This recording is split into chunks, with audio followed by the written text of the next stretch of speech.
వామ్మో ఈ madam car వద్దు, ఈ కార్ సర్వీస్ వద్దు, మళ్ళీ వాళ్ళకి ఏమైంది అని అనుకో, వాళ్ళ అమ్మ వాళ్ళు నన్ను తిడతారు.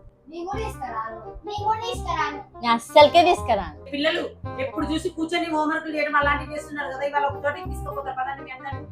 మేడం బయటికి తీసుకోవతుందా అంటే ఎటు తీసుకోవతుందో ఏమో. మనం పెద్ద ఎక్స్పెక్టేషన్స్ పెట్టుకోవాల్సిన అవసరం లేదు. అది కూడా కరెక్టే.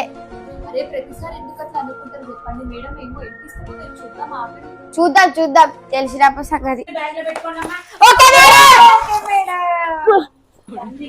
నేను అయిపోయింది మేడం, నా ప్యాక్ చేసి. నడవండి, ఇంకెంతసేపు బొమ్మల లెక్క నిలబడతారు. మేడం ఏంది మేడం ఈ అడవులలో కుప్పలలో బతుకొచ్చారు? అవును మేడం. పో